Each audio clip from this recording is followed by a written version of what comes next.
The marble floor of the charity gala gleamed like a frozen river, reflecting constellations of chandelier light.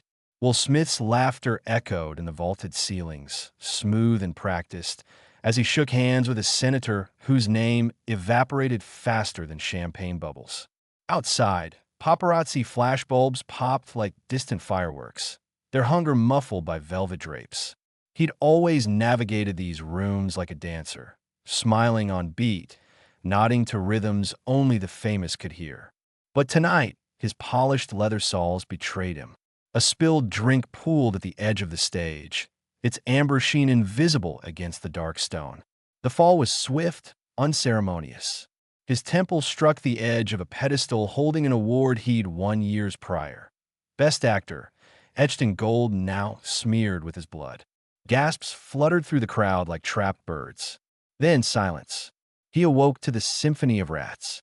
Their claws skittered over asphalt, conducting a nocturne beneath the growl of distant traffic. Cold seeped through his tailored suit, now a canvas of grease and gutter rain. His head throbbed, a primal drumbeat syncing with the flicker of a neon sign above. Starlight Motel, missing its R and E, leaving stolid. A cracked iPhone lay beside him, its screen splintered into a spiderweb. In its jagged reflection, a stranger stared back, hair matted with grime, eyes wide and unmoored. He touched his face, half expecting the glass to cut him, to prove this was a dream. The alley breathed around him, alive in ways the gala never was. Dumpsters exhaled the sour tang of rotting fruit. Graffiti stretched like ivy over brick walls, telling stories in colors too loud for daylight. He tried to stand, legs buckling as if the earth had tilted. That's when the shadow fell over him. Not a paparazzo's lens, but a figure backlit by a street lamp, haloed in mist. "Easy, brother," the man said, voice gravel wrapped in velvet. His hand, calloused and streaked with soot, hovered inches from Will's arm. A question, not a demand. Will recoiled, instinct clawing through the fog in his mind. "Who are you?" He wanted to ask, but the words dissolved on his tongue. Names, faces, the plot lines of his own life, all slipped through his fingers like smoke. The man studied him, eyes like cracked constellations, before reaching into a plastic bag.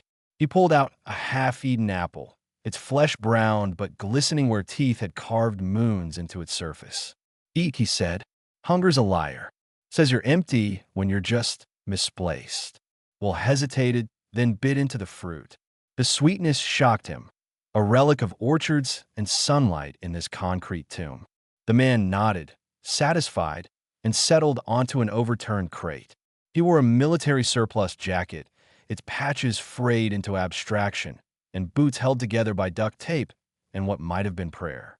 Around his neck hung a pendant, a bottle cap hammered flat, engraved with coordinates. "You're one of tonight's wanderers," the man mused, more to the alley than to Will. City spits him out sometimes. CEOs, kids, cops. All the same when the map inside their head goes dark. He gestured to a crumpled lottery ticket stuck to the wall. Rich man's dream, right there. Now it's just wallpaper. Will followed his gaze, squinting at the numbers. 07-32-16. They meant nothing. Or everything. His skull pulsed, memories scattering like roaches when the light clicks on. The man, Elias, he'd later learn, stood abruptly. "Walk with me." Not a request. They moved through the city's underbelly, Elias navigating with the ease of a man who'd long ago memorized the cracks in the universe. Will's Italian loafers, now scuffed beyond redemption, slipped on rain-slick pavement. He focused on the rhythm of their footsteps, Elias's boots thudding like a heartbeat, his own unsure shuffles. They passed a boutique window where mannequins posed in sequined emptiness. Will's reflection ghosted over theirs, a hollow man in a $10,000 suit, trailing a prophet in rags. "You know what they call this neighborhood?" Elias paused by a storm drain humming with the whispers of unseen rivers. "The mirror doesn't show you what you are, shows what you ignore." He kicked a pebble into the darkness. It clattered like falling teeth. Dawn bled into the sky as they reached a bridge, its concrete stained with the hieroglyphics of spray paint. Elias knelt, prying loose a brick to reveal a hollow filled with bottled water and protein bars. Church pantry, he said, tossing Will a bar. Priest Elias says we're all congregation down here. Will chewed slowly, the almond crunch echoing in his skull. Fragments flickered, a red carpet, a microphone thrust into his face, a crowd chanting his name. But when he reached for them, they melted like snow on asphalt. Elias watched him. Names are heavy, he said, lighting a cigarette off the ember of his last. The smoke curled into the shape of a question mark. Better to float today. As the sun climbed, bleaching the alley's secrets, Will's hands found purpose in the mundane. Collecting cans, folding discarded blankets, learning the language of survival. His Rolex, still ticking, marked hours that no longer belonged to him. Once he paused before a puddle, its surface oiled with rainbow streaks. The face staring back was a stranger's. And maybe that was the beginning, or the end, or the only truth that ever mattered. The city's heartbeat pulsed through its sidewalks, a rhythm written in cracked concrete and crumpled receipts. Will's hands, once accustomed to signing autographs on glossy headshots, now clutched a rusted shopping cart, its wheels squealing like a chorus of disgruntled cicadas. Elias led him through a maze of alleys where sunlight dared only to flicker, his boots scuffing patterns only he could decipher. Hunger had become a compass, not the sharp, performative kind felt before film premieres, but a hollowing ache that carved clarity into bone. They stopped at a dumpster behind a sushi bar, its chrome surface smeared with soy sauce and regret. Elias plunged his arms into the wreckage, emerging with a bouquet of plastic bottles. "Listen," he said, shaking one. The slosh of leftover soda echoed like a tinny symphony. "I see." He grinned, tossing into the cart. Will mimicked him, flinching as cold ramen broth dripped down his sleeve. The stench of fish roe and ginger clung to his skin, a far cry from the cedar and bergamot cologne he'd worn hours, or lifetimes, ago. By noon, the cart overflowed with fragments of discarded lives. A cracked snow globe, Eiffel Tower half submerged in glitter, a dog-eared copy of The Great Gatsby, its margins tattooed with coffee rings, and a teddy bear missing an eye, its remaining button gleaming like a monocle. Will paused, turning the bear over. Stitched into its paw was the name Lila. For a moment, the alley blurred. A memory flickered of his son's laughter, the way he'd clung to a stuffed dinosaur during his first red carpet premiere.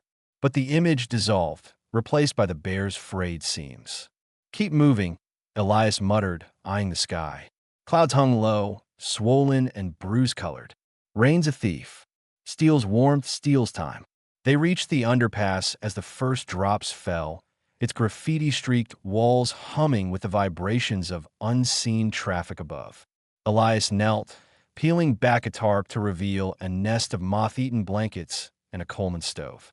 "Home," he said, striking a match. The flame trembled in his cupped hands, casting shadows that danced like marionettes. Will stared at his Rolex, its diamonds glinting mockingly. 11:47 morgens.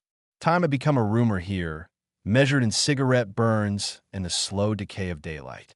Elias heated a can of beans, the aroma cutting through the damp. Will's stomach growled, a feral sound that startled him. He ate with his fingers, the sauce staining his palms like dried blood. Across from him, Elias unwrapped a protein bar, its foil crinkling like laughter. "Almonds," he said, tapping the wrapper. "They don't rot. Just get harder, quieter." He glanced at Will. "Like people." The rain thickened, drumming a dirge on the tarp. Elias pulled a harmonica from his coat, its chrome worn to a dull whisper. He played a melody that curled around the cold, a blues tune frayed at the edges. Will closed his eyes, the notes threading through him. For a heartbeat, he was back on set, the crew's laughter rising as he ad-libbed scene. But the harmonica's wail sharpened, yanking him back to the present. When he opened his eyes, Elias was watching him. The instrument paused mid-breath. "You hear it now?" Elias asked, nodding to the storm drain.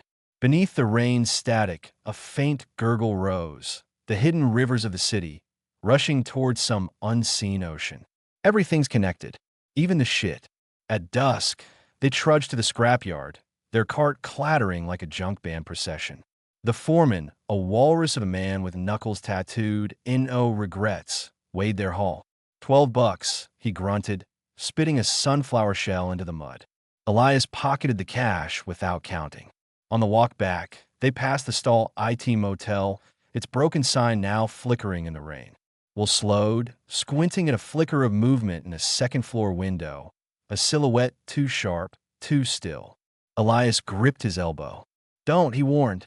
Mirrors in their show what you've lost. They slept in a church doorway, its stone steps worn smooth by generations of the desperate. Will curled against the iron railing, the cold seeping into his marrow. His dreams were fractured, red carpets melting into rivers of trash, paparazzi flashes morphing into street lamp glare. Once, he woke to Elias humming, a lullaby or a war chant, and the weight of a moth-eaten blanket draped over his shoulders. By dawn, the city's rhythm had rewritten itself in Will's bones. He no longer flinched at the screech of subway brakes or the howl of stray dogs.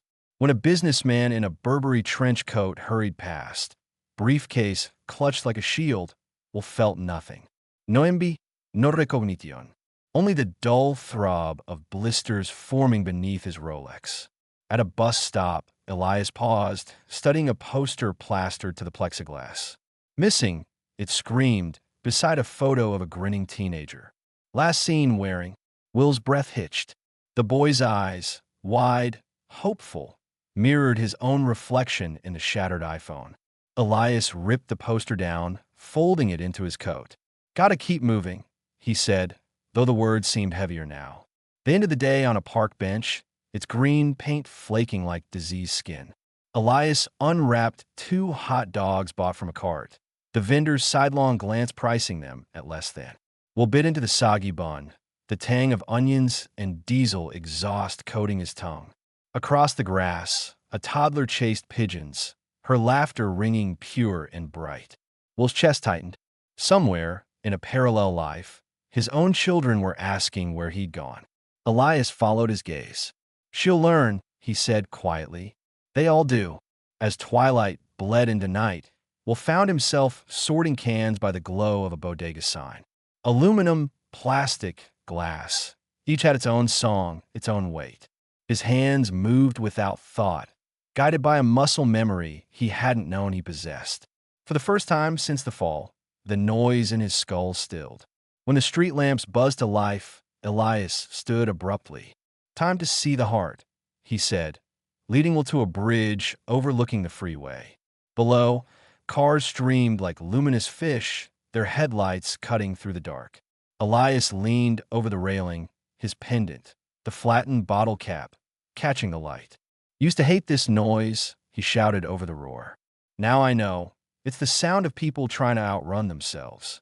Will gripped the cold metal, his reflection fractured in the speeding chrome. For a heartbeat, he saw not a star, not a beggar, but a man suspended between lives. The wind rose, carrying the metallic tang of oncoming rain, or maybe redemption. Somewhere, a clock tower chimed. He didn't count the strokes. The bridge's underbelly arched above them like the ribcage of some colossal beast, its concrete stained with the breath of decades. Graffiti sprawled across the walls in feverish bursts, a neon-drenched cosmos of spray paint stars and skeletal trees with roots clawing into brick.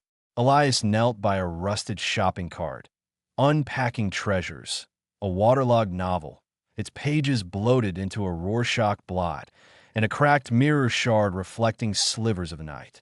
Will hovered near the edge, where the city's glow bled into the river below. His Rolex, still clinging to his wrist, felt alien now, a shackle of diamonds.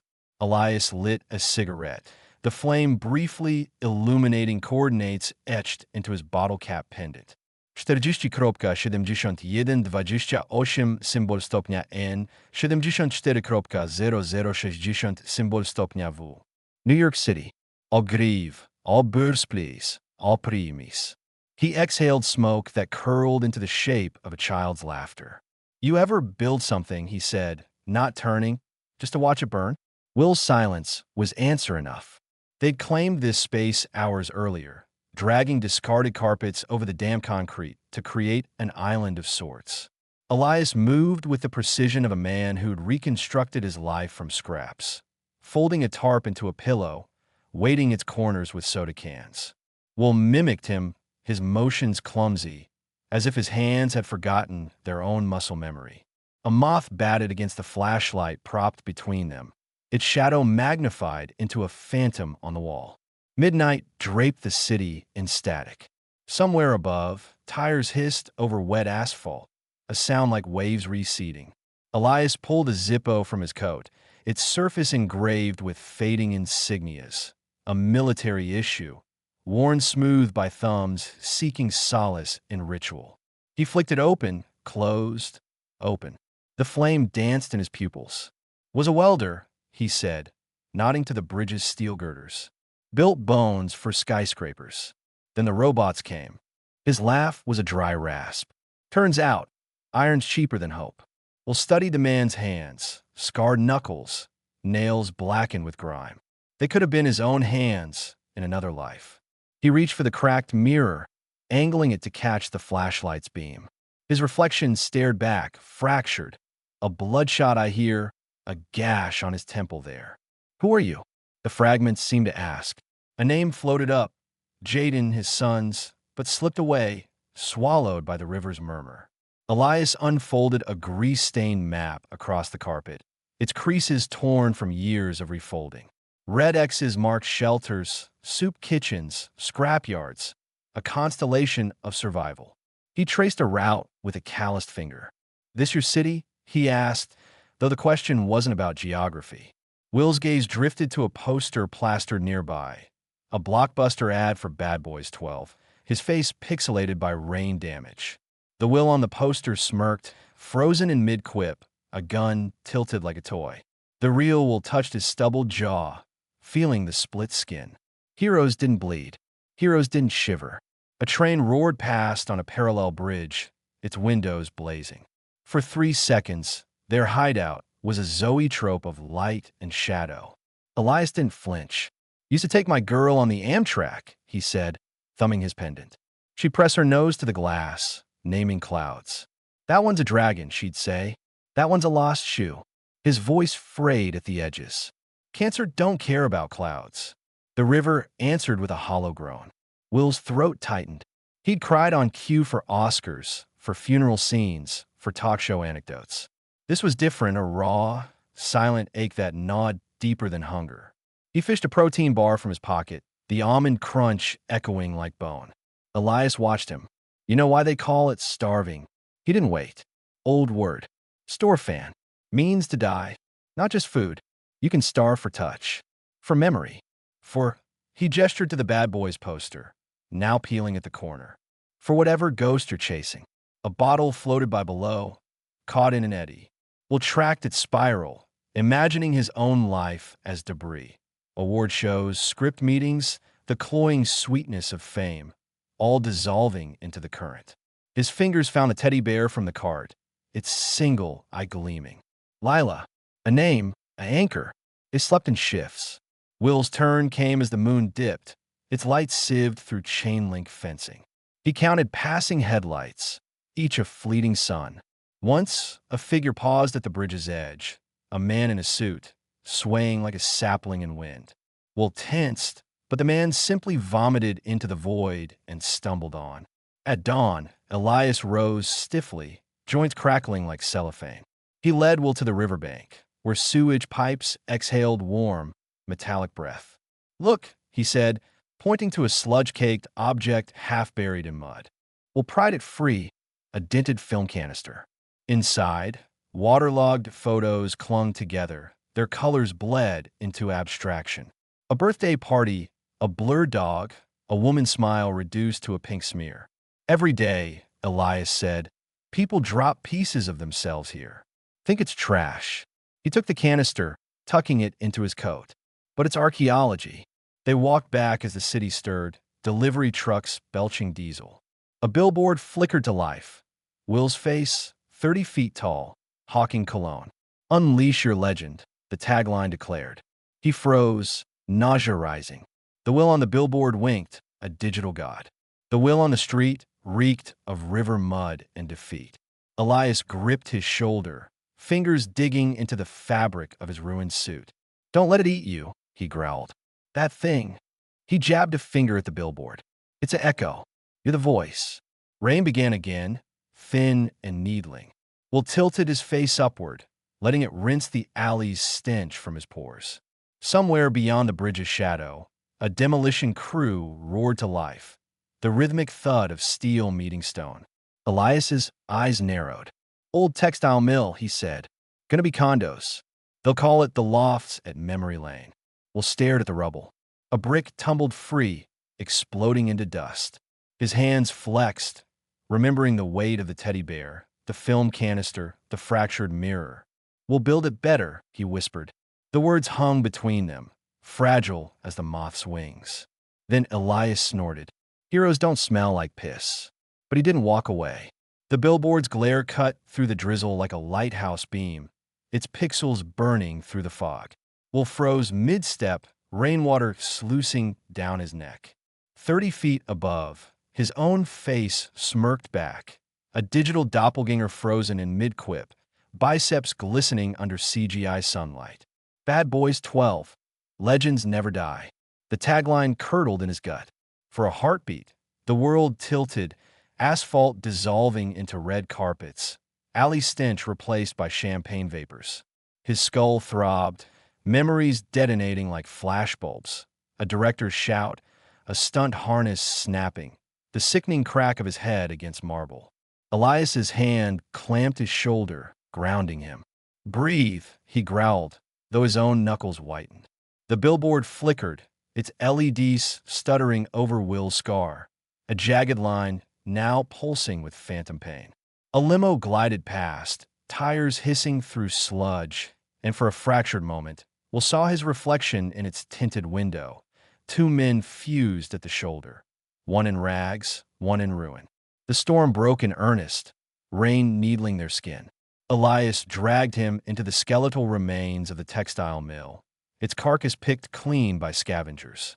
Graffiti-scrawled beams arched overhead like cathedral ribs. Will slumped against a wall papered with decades of concert flyers and foreclosure notices.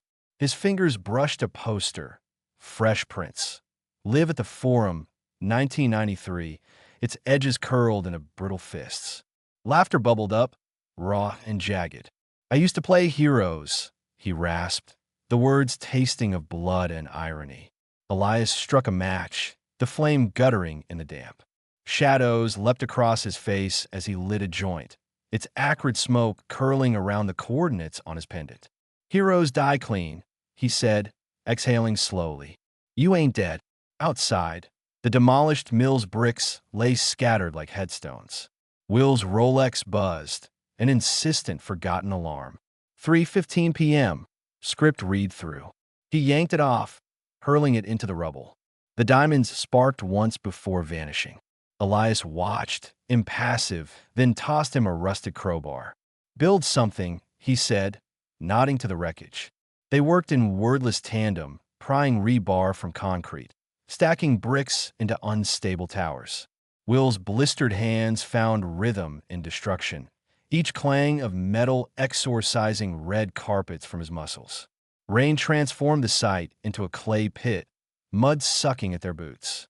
When Will unearthed a child's sneaker, pink Velcro straps still intact, Elias stiffened. "Leave it," he muttered, but Will pocketed the relic, its fabric disintegrating against his thigh. Dusk brought fever. Will's scar burned. Memories metastasizing. His son's 8th birthday party, confetti cannons roaring, a therapist's office smelling of lavender and lies, the gala's chandelier shattering as he fell. He dreamt in fragments. Elias welding steel in a robot-filled factory, a little girl coughing petals of blood into her palms, the motel's broken sign, flickering stall IT over an empty grave. He woke to Elias dousing him with a stolen water bottle. "Up," the man ordered, tossing him a protein bar. Almonds and ash. The storm had scrubbed the sky raw, moonlight pooling in the mill's foundation like mercury. Elias stood at the edge, staring at the rubble.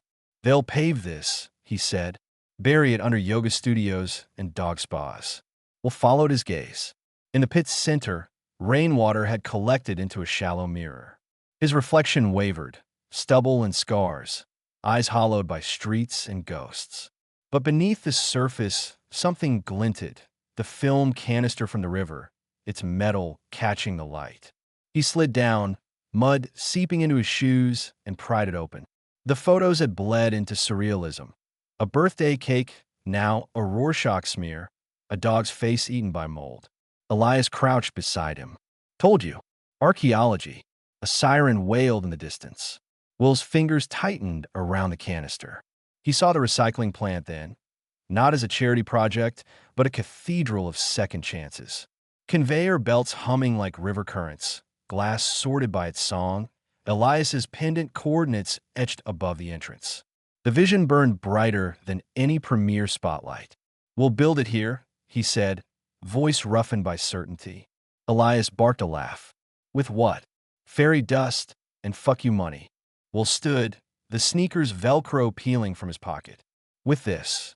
He gestured to the rubble, the river, the city's discarded breath. "With everything they threw away." For a long moment, Elias studied him. The mud-caked suit, the fever-bright eyes, the scar pulsing with reinvented purpose. Then he spat, the globule landing near Will's ruined loafers. "Heroes don't smell like piss," he repeated, but this time, it sounded like a benediction. They salvaged through the night. By dawn, the mill's corpse had yielded its bones. Steel rods bent into arches, bricks stacked into altars, the pink sneaker planted atop a rebar cross. Will's hands shook as he unspooled graffiti tags from abandoned spray cans. Rebirth in electric blue, mirrors in arterial red. His phone buzzed in his pocket, a relic from before. 27 missed calls. He silenced it, the screen cracking under his grip. As first light gilded the ruins, a black SUV crawled past, paparazzi lens glinting like predator eyes. Will turned, deliberate, letting them capture the mosaic. The movie star turned mad prophet, his shadow a ragged king. Tomorrow's headlines would scream, but tonight the rubble breathed. Elias appeared at his side, offering the Zippo. "For the fires," he said. When Will sparked it, the flame outshone the rising sun. 6 months later, the mill's corpse had birthed a steel and glass chrysalis. The recycling plant rose like a mechanical titan, its skeleton forged from the bridge's discarded rebar and the river's salvaged dreams. Workers in hard hats moved through its arteries, their laughter echoing off conveyor belts that hummed the same pitch as the freeway's forgotten roar. Will stood on the observation deck, his scar hidden under a baseball cap, watching Elias below. The man barked orders in a voice still rough with alley grit, his military jacket swapped for a safety vest, the bottle cap pendant gleaming against fluorescent orange. Construction had been a fever dream. Will's Hollywood accountants quit when he liquidated 3 vacation homes to fund the project. Architects scoffed at his demands. "Make the floors transparent so we see the trash flow beneath us," until Elias drew a blueprint in wet cement using a crowbar. Now the plant pulsed with purpose. Glass bottles clinked along rivers of rubber, sorted by tone, Elias's high C standard, while plastic bags ballooned like jellyfish in air filtration shafts. The pink sneaker, encased in resin, guarded the entrance, its Velcro straps fossilized into a monument of almost. Elias climbed the stairs, boots leaving mud prints on the recycled glass steps. He tossed Will a hard hat stenciled with boss in ironic quotes. "Your suits are here," he grunted, jerking a thumb toward the lobby. Through the floor's plexiglass, Will watched executives shuffle over the rebirth graffiti preserved below, their Italian loafers hesitant as fawns. The boardroom smelled of fresh paint and unresolved tension. A CEO with teeth too white for sincerity spread blueprints labeled the lofts at memory lane. We'll trace the pink sneakers outline on the table. We'll buy the plant, the man purred. Turn it into luxury micro-lofts. Imagine the narrative. Industrial chic meets eco-conscious. Elias kicked open the door, a pallet jack laden with crushed soda, cans screeching behind him. Delivery, he announced, dumping the cans onto the table. They rolled toward the blueprints, a tsunami of aluminum. The CEO yelped as a Diet Coke tab clung to his cufflink. Our first shipment, Will said, grinning. 90 tons. Heroic numbers, right? They never came back. At dusk, Will found Elias in the sorting bay, teaching a former hedge fund analyst to distinguish PET from HDPE by the crunch. Like almonds versus pretzels, Elias growled, crushing a bottle against the kid's ear. The analyst nodded, starstruck, scribbling notes on a McDonald's napkin. Night shift brought clarity. Will wandered the catwalks, fingertips brushing bundles of compressed paper, diaries, divorce papers, grocery lists, bound for rebirth. A moth batted against the skylight, its shadow merging with the plant's logo below. A phoenix forged from the bridge's chain-link pattern. Near the break room, a janitor hummed Elias's harmonica blues while mopping up coffee spills. The stall IT motel sign now hung in the lobby, its missing letters replaced with solar bulbs that spelled stellar. Tourists took selfies beneath it, unaware of the nights while it slept in its flicker. His shattered phone sat on the reception desk, brimming with employee-pocketed change. For luck, they said. Reporters arrived at dawn, their vans clogging the parking lot. Will straightened his tie, secondhand, stained with machine grease, and stepped into the storm of flashes. Why him? A journalist shouted. Mike aimed at Elias, who lurked near the compactor, scowling. Will paused, the scar on his temple throbbing. He saw the alley's cracked iPhone, the protein bar's foil glint, the river's archaeology of loss. He remade me, he said, before I rebuilt anything. Cameras pivoted to Elias. The man flipped them off, then stomped inside, his pendant catching the light. 40.7128 degrees north, 74.0060 degrees west. The coordinates now marked the plant's cornerstone. At the ribbon cutting, Elias shoved a bracelet into Will's hand. Twisted bottle caps strung on fishing line. For next time you forget, he muttered. Will clasped it, the metal biting his wrist. As the crowd cheered, rain began, rinsing diesel fumes from the air. Will inhaled deeply, the scent of wet steel and second chances. Elias lit a joint with a Zippo, its flame defiant against the downpour. Somewhere beneath their feet, the conveyor belts sang. Rain fell in sheets, the kind that blurred the line between sky and earth, as if the city itself were dissolving into memory. The recycling plant's inauguration crowd huddled under umbrellas stamped with corporate logos, their chatter drowned by the rhythmic thunk-thunk of the conveyor belts inside. Will stood at the podium, water sluicing down his collar, the bottle cap bracelet sharp against his pulse. Cameras zoomed in, hungry for the scar, now peeking from beneath his hat, a jagged souvenir he'd stopped hiding. Behind him, the plant's glass facade glowed like a lantern, its interior alive with the dance of sorted debris. Through the walls, silhouettes of workers moved in ritual precision. A woman guiding milk jugs into the plastic river, a man coaxing whispers from crushed aluminum. Elias leaned against the Stellar Motel sign, its solar bulbs casting him in sepia, a lit joint dangling from his lips. He'd refused a suit, opting for his safety vest over a boss hat left intentionally askew. Will's speech crumpled in his pocket, ink bleeding into confetti. He stepped back from a mic, letting the rain fill the silence. For months, he'd rehearsed quips about sustainability and second chances. Now, the words felt flimsy as grocery bags caught in chain link. Instead, he raised his wrist, the bracelet's caps glinting. This, he said, voice raw, is the only script I need. The crowd murmured, unsure whether to clap or check their phones. A reporter's umbrella inverted in the wind, its spine snapping like dried wishes. Will turned to the plant, its heart thrumming behind glass, and began walking. Inside, the air buzzed with the scent of melted plastic and hope. Workers paused, gloves mid-sort as Will passed. A teenager in a Bad Boys 12 hoodie gaped, her sorting tongs frozen over a shattered iPhone. Will plucked a shard from the belt, its edges smoothed by the plant's tumbler. "I see," he said, tapping it against a soda bottle. The note rang clear, harmonizing with Elias's distant laugh. He found the Lila teddy bear in the lobby.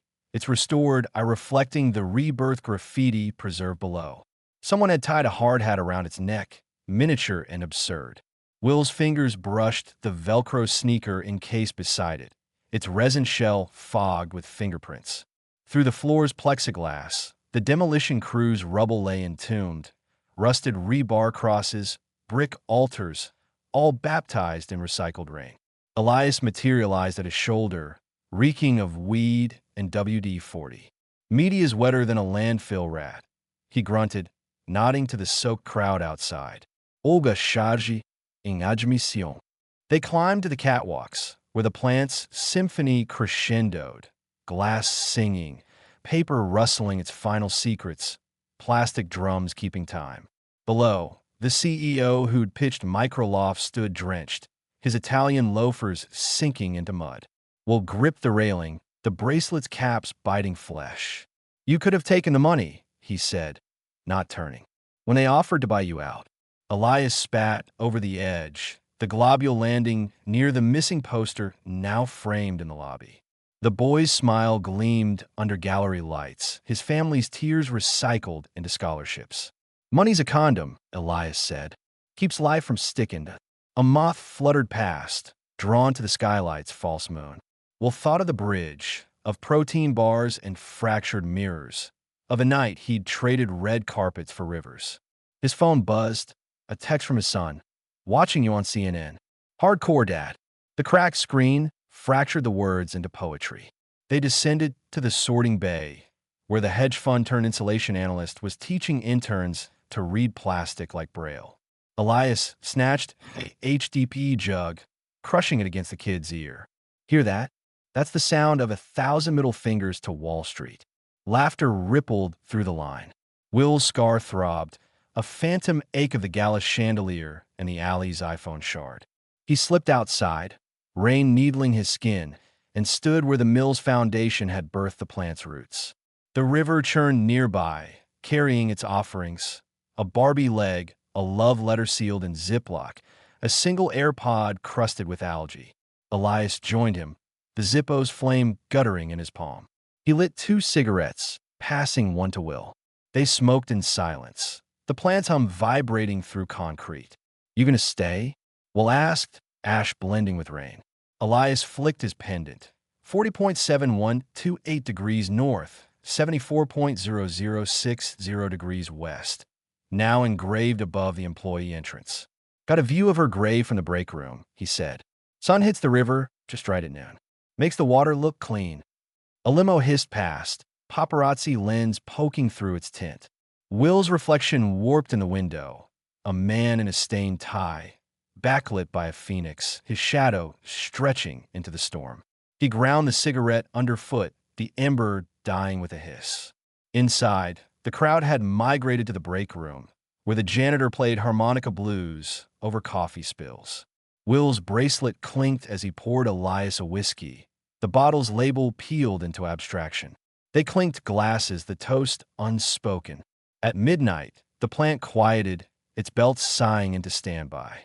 Will stood alone in the lobby, the stellar sign humming above. He pressed his palm to the plexiglass floor, feeling the rebirth graffiti's ridges, a fossilized heartbeat. Rain blurred the world beyond, turning the parking lot into a watercolor of taillights and neon. The bracelet slipped loose, caps scattering. Will knelt, collecting them one by one. When he rose, Elias stood in the doorway, a trash bag slung over his shoulder. "Shifts over, hero," he said, tossing Will a hard hat. "Time to earn your keep." They sorted in the graveyard hours, the plant's rhythm slower, deeper. A teddy bear missing both eyes. A wedding ring tangled in fishing line. A diploma flecked with motor oil. Each item passed through their hands, baptized, before vanishing into the machine's gut. At dawn, the rain stopped. Will stepped outside, the bracelet reforged on his wrist. Reporters had left, their trash swept into the compost chute. Elias sat on the loading dock, tuning a salvaged radio to a static-laced blues station. The first truck arrived, its bed overflowing with the city's discarded breath. Will climbed into the cab, nodding to the driver, a woman with Elias's eyes and his stellar tattoo. She hit the gas, the plant shrinking in the mirror, its phoenix wings glinting. Elias's voice chased them, barely audible over the engine's growl. Funny, ain't it? You spend a day being nobody just long enough to see everybody. The words hung in the exhaust, then scattered, carried by the same wind that once stole names from alleyways.